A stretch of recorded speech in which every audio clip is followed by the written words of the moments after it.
Okay, नमस्कार। अ, next हमारा जो टॉपिक है वो है जीन क्लोनिंग। जीन की हम क्लोनिंग कैसे करते हैं। जीन क्या होता है? जीन बेसिकली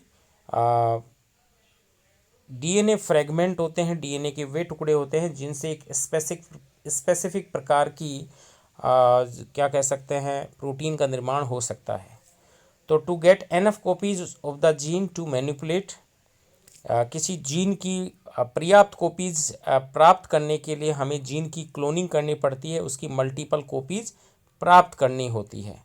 जैसे मान लीजिए कोई जीन है, उस जीन को हम क्लोनिंग वेक्टर में इंट्रोड्यूस करेंगे जिससे कि रिकॉम्बिनेंट डीएनए बनेगा, और उस रिकॉम्बिनेंट डीएनए को किसी होस्ट सेल में क्या करेंगे, इंट्रोड्यूस करके उस सेल को कल्चर करेंगे, जिससे कि वो सेल की जितनी कॉपी बनेंगी उतनी ही कॉपी हमारे रिकॉम्बिनेंट डीएनए की बन जाएंगी। तो ये एक परंपरागत जो एक तरीका है जीन क्लोनिंग का, राइट। ओके, नेक्स्ट है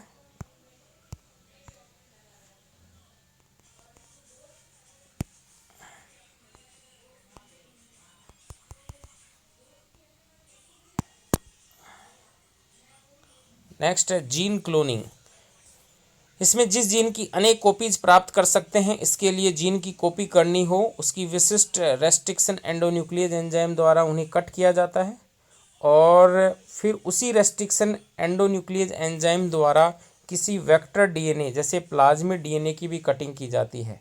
जो प्लाज्मिड डीएनए है, जो सेल में होते हैं प्लाज्मिड, उनकी भी कटिंग की जाती है, और फिर उसके अंदर जो प्लाज्मिड होता है वो उसको कट कर दिया, और जो हमारी डिजाइन जीन है उसको भी वहाँ रेस्ट्रिक्शन एंडोन्यूक्लियस द्वारा कट कर दिया, और दोनों को जोड़ करके जो वेक्टर बनता है उसका नाम होता है रिकॉम्बिनेंट वेक्टर। तो रिकॉम्बिनेंट डीएनए बनाया जाता है, फिर डीएनए लाइगेज एंजाइम द्वारा सील करके उस रिकॉम्बिनेंट डीएनए को होस्ट सेल में ट्रांसफ़र कर दिया जाता है। ये कहलाता है जीन क्लोनिंग। रेस्ट्रिक्शन एंजाइम्स कौन क्या होते हैं? रेस्ट्रिक्शन एंजाइम्स हैं विशेष प्रकार के एंजाइम होते हैं जो कि डीएनए को विशेष खंडों पे काटते हैं। ये डीएनए को दो विशिष्ट प्रकार के खंड बनाते हैं, एक स्टिकी एंड वाले खंड और दूसरे ब्लंट एंड वाले खंड।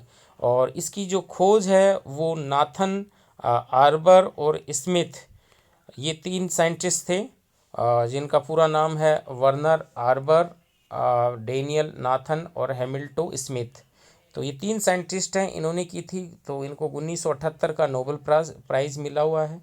इसमें क्या होता है कि जो डीएनए है उस डीएनए को विशेष प्रकार से कट किया जाता है। जैसे मान लीजिए इस फ्रेगमेंट में कट करेंगे तो इससे जो फ्रेगमेंट बनेगा वो फ्रेगमेंट ऐसा बनेगा कि उसमें एक जो फ्रेगमेंट है वो स्टिकी एंड वाला होगा, इस प्रकार से। यानी ये जो ओपन स्पेस वाले डीएनए यहाँ पे प्राप्त होंगे। और यदि इसको दूसरे तरीके से काटें तो जिसमें क्या होगा कि यदि इस प्रकार से कट करते हैं डीएनए को, वो एक ही जगह से कट करते हैं तो डीएनए इस प्रकार से दो भागों में टूट जाता है। तो ऐसे जो खंड बनते हैं उनको ब्लंट एंड कहते हैं, उनको हम ब्लंट एंड कहते हैं, यानी भोंतरे सिरे। ब्लंट का मतलब होता है जिसमें कोई दूसरी चीज़ जुड़ नहीं सकती है। जैसे ये रेस्ट्रिक्शन एंजाइम कैसे काम करता है और किस प्रकार से स्टिकी एंड में मिलते हैं वो हम देखते हैं। ये जैसे एक साइट होती है, इसको एक रेस्ट्रिक्शन एंडोन्यूक्लियस एंजाइम है जिसका नाम है इको आर फर्स्ट। ये एक एंजाइम है Eco R first. Eco R first क्या करता है, इस साइट पे क्रिया करता है। ये स्पेसिफिक रेस्ट्रिक्शन साइट होती हैं जो डीएनए में पाई जाती हैं, जैसे GAATTC। तो इसका जस्ट ऑपोजिट क्रम इधर से है। जैसे मान लीजिए ये 5 प्राइम से लेके 3 प्राइम डीएनए है, ये 5 प्राइम से लेके 3 प्राइम इधर है, तो ये GAATTC है, इसका जस्ट ऑपोजिट इधर होगा GAATTC। तो ये जो है यहाँ पे इस ये एंजाइम है इस जगह कट करता है। Restriction enzyme Eco R first bind to the recognise sequence and cut the DNA into fragment with sticky end. तो ये क्या करता है, स्टिकी एंड जो है वो बनाता है। तो ये स्टिकी एंड इस प्रकार से बन जाते हैं। ये जो बनता है ये स्टिकी एंड वाला डीएनए है, ये भी स्टिकी एंड है, ये भी स्टिकी एंड है। तो जो मान लीजिए डिजायर्ड डीएनए है वो हमारा ये है, तो इसको फिर किसी वेक्टर डीएनए के साथ इंट्रोड्यूस कर दिया जाता है। इस प्रकार रेस्ट्रिक्शन एंडोन्यूक्लियस इस प्रकार से फ्रेगमेंट्स का निर्माण करते हैं। Right, okay.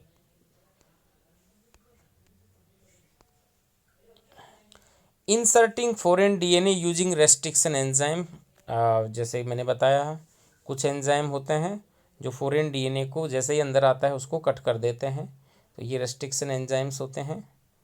Okay, common restriction enzymes, ये कुछ कॉमन रेस्ट्रिक्शन एंजाइम्स हैं जो कि जीन क्लोनिंग में काम आते हैं, सामान्य अवस्था में पाए जाने वाले हैं। इनका सोर्स क्या है तो हम देखते हैं। जैसे ये एग्ज़ाम में कई बार पूछा जाता है।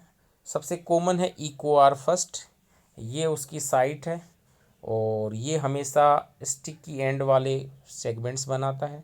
और इकोआर फर्स्ट का सोर्स है इकोलाई, इकोलाई बैक्टीरिया से इसको प्राप्त किया गया है। नेक्स्ट है हिंड थर्ड, ये है हिंड थर्ड, ये इसकी साइट है और हीमोफिलस इन्फ्लुएंजा नामक जो बैक्टीरिया है उससे इसको प्राप्त किया गया है, ये भी स्टिकी एंड बनाता है। तीसरा है बाम एच फस बेसिलस एमाइलोफेशियंस, उसी के नाम पे इनका नाम है। जैसे हिंड है हीमोफिलस इन्फ्लुएंजा डी, ठीक है। तो ये अलग अलग प्रकार के नाम हैं। ऐसे ही है Staphylococcus aureus SAU, Haemophilus aegyptius HAE third. तो ये जैसे ब्लंट एंड बना रहा है, ये वाला है वो ब्लंट एंड बना रहा है, बाकी सारे के सारे स्टिकी एंड बनाते हैं। तो ये कुछ विशेष प्रकार के रेस्ट्रिक्शन एंडोन्यूक्लियस होते हैं। राइट,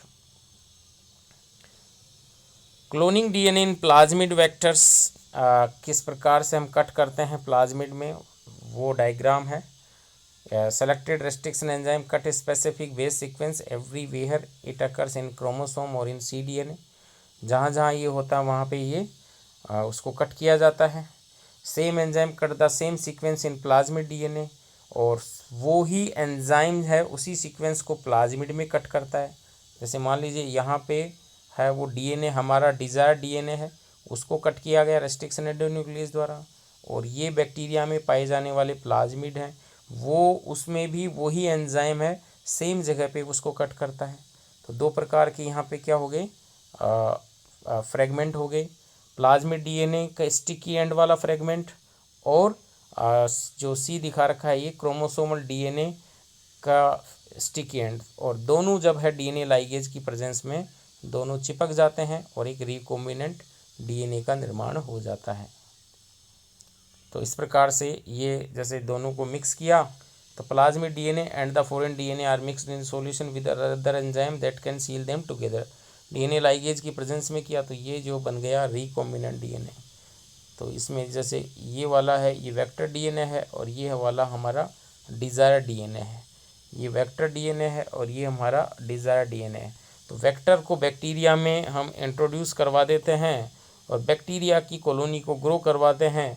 तो जैसे जैसे बैक्टीरिया की कॉलोनी बढ़ेगी हमारी डिज़ायर्ड डीएनए है वो भी ग्रो करेगा। जैसे host cells that can divide rapidly take up the recombinant plasmid. तो बैक्टीरियल सेल्स हैं जिसके अंदर प्लाज्मिड है, तो ये जैसे जैसे ग्रो करेंगी हमारा प्लाज्मिड भी ग्रो करेगा, और साथ ही साथ हमारा जो इच्छित जीन है जिसकी हमें मल्टीपल कॉपीज़ प्राप्त करनी है वो भी इंक्रीज होता है, वो भी बढ़ता है। तो ये एक परंपरागत मेथड है डीएनए क्लोनिंग का, जिससे कि डीएनए की मल्टीपल कॉपीज़ हमें प्राप्त हो जाती हैं। ठीक है, तो ये वेक्टर के बारे में है कि किस प्रकार वेक्टर होता है। जैसे एक सामान्य PBR 322 वेक्टर है क्लोनिंग। कैसे हम करते हैं एक एक करके देख लेते हैं। हम कैसे क्लोनिंग वेक्टर को सेपरेट करेंगे या चूज करेंगे। सबसे पहले एक अप्रोप्रिएट रेस्ट्रिक्शन साइट को फाइंड आउट करेंगे, फिर जो एक वेक्टर है उसको और फॉरेन डीएनए को एक पर्टिकुलर रेस्ट्रिक्शन एंडोन्यूक्लियस से कट करेंगे जो कि जिसकी रेस्ट्रिक्शन साइट वहाँ मौजूद है, और फिर उसको जेल इलेक्ट्रोफोरेसिस पे उस फ्रेगमेंट को रन करवाएंगे। ठीक है, जिससे कि जो डीएनए के फ्रेगमेंट हैं वो अलग अलग हो जाएं। फिर आइसोलेट करेंगे, जेल एगारो जेल इलेक्ट्रोफोरेसिस है, वहाँ से जो डीएनए फ्रेगमेंट है उसको सेपरेट आउट करेंगे। और फिर जो वेक्टर डीएनए है उसके साथ जो हमारा डिजायर्ड डीएनए है उसको लाइगेज एंजाइम द्वारा सील कर दिया जाएगा, वो हो गया। और उसके बाद में जो रिकोमिनेंट बैक्टीरिया उसको होस्ट बैक्टीरिया के साथ ट्रांसफर कर दिया जाता है। फिर इस प्रकार के बैक्टीरिया जिनमें रिकोमिनेंट वेक्टर है, रिकोमिनेंट डीएनए है, उसका सिलेक्शन किया जाता है और उसकी कॉलोनी को ग्रो करवाया जाता है। अंत में वहाँ से प्लाज्मिड को आइसोलेट करके हमारा जो फॉरेन डीएनए है उसको आइसोलेट करके और उसको फिर दोबारा से क्या नाम है जेल इलेक्ट्रोफोरेसिस, जो एगारो जेल इलेक्ट्रोफोरेसिस है उसके ऊपर उसको रन करवा करके रिकोमिनेंट जो है प्लाज्मिड है उसको प्राप्त कर लिया जाता है। तो ये कुछ मेथड हैं जिनके द्वारा हम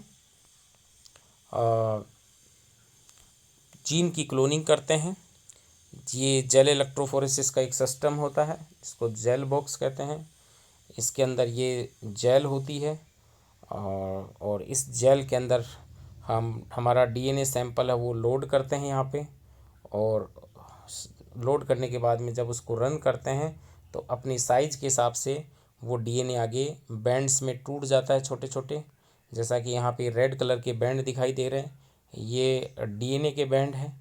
ये अपनी साइज़ के हिसाब से डिवाइड हो जाते हैं। सबसे छोटा डीएनए सबसे आगे जाता है और सबसे भारी डीएनए ऊपर रह जाता है। जैसे यहाँ पे इस डायग्राम में हम देख रहे हैं 5 KB का डीएनए है वो ऊपर है, बाकी सारे के सारे छोटे डीएनए नीचे तक आ जाते हैं। तो ये इस प्रकार जीनोमिक डीएनए को हम आइसोलेट कर लेते हैं। उस बैंड्स को हम इथिडियम ब्रोमाइड्स डाल करके फिर जो अल्ट्रावायलेट लाइट में देखते हैं तो हमें इस प्रकार से चमकीले विजुलाइट बैंड दिखाई देते हैं, राइट। वेक्टर्स का selection, vectors carry antibiotic resistance site. कोई भी जो वेक्टर है, प्लाज्मिड है, बैक्टीरियोफेज है, वो सूटेबल कब होगा, जब उसमें निम्न विशेषताएं होंगी कि उसके अंदर एंटीबायोटिक रेजिस्टेंस साइट होनी चाहिए, नंबर 1। नंबर 2 पे है growing antibiotic sensitive sales on media with antibiotic ensure that all growing cell must carry the vector। इससे फ़ायदा ये होता है कि एंटीबायोटिक सेंसिटिव जो सेल्स होती हैं उनको हम ऐसे कल्चर मीडिया में यदि ग्रो करें जहाँ पे एंटीबायोटिक डाली जाएगी, तो यदि वो ज़िंदा रहेंगी जिससे कंफर्म होगा कि जो वेक्टर है बैक्टीरिया में जो प्लाज्मिड है वो ही प्लाज्मिड है जिसके अंदर एंटीबायोटिक रेजिस्टेंस जीन पाई जाती हैं। अदरवाइज़ और बाकी बैक्टीरियल सेल है वो ख़त्म हो जाती हैं। तो ये सिलेक्शन में फ़ायदा करता है एंटीबायोटिक रेजिस्टेंस सेल्स, जिससे कि selecting cells with recombinant vectors while inserting the donor DNA an existing gene in the vector is inactivated। जब हम फॉरेन डीएनए को इंसर्ट करते हैं वेक्टर में, जो एग्जिस्टिंग जीन है वेक्टर के अंदर, जो पहले से जो जीन होती हैं वो निष्क्रिय हो सकती हैं। तो कुछ मार्कर जीन जो हैं वो उसमें वहाँ पे लगाई जाती हैं, उसमें जोड़ी जाती हैं, ताकि हमें ये पता रहे कि हमने जो जीन जोड़ी है वो वेक्टर में है या नहीं है। तो ये जो है ये कहलाता है हमारा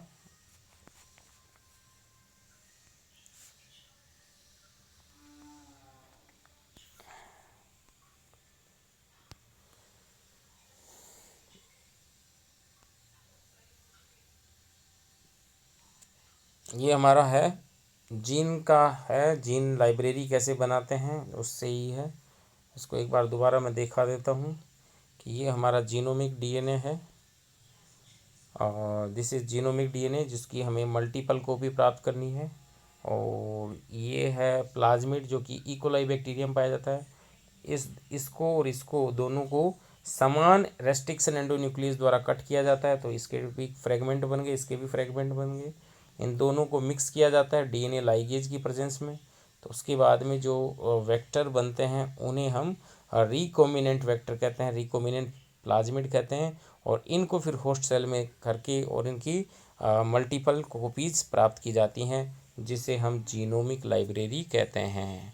जीनोमिक लाइब्रेरी का मतलब यहाँ पे है यह है कि जो डिज़ायर जीन है उसकी हज़ारों लाखों प्रतियां हम प्राप्त कर पाएँ, और वो मेथड कहलाता है और जो है जीनोमिक लाइब्रेरी बनाना, और वो जो है वेक्टर की सहायता से किया जाता है। हालांकि आजकल है वो पीसीआर एक मशीन है, पीपल चॉइस रिएक्शन, उसमें वेक्टर की ज़रूरत नहीं होती है, उसमें कुछ विशिष्ट रेस्ट्रिक्शन एंडोन्यूक्लियस एंजाइम की ज़रूरत होती है, जिसकी सहायता से कुछ ही सेकंडों में जो डिज़ायर डीएनए है, जो इच्छित डीएनए है, उसकी मल्टीपल कॉपीज़ प्राप्त की जाती हैं। तो ये था हमारा बेसिकली जीनोम जीन की क्लोनिंग कैसे करते हैं उसके बारे में। तो आप सुझाव हैं वो आमंत्रित हैं। Thank you very much for watching this video.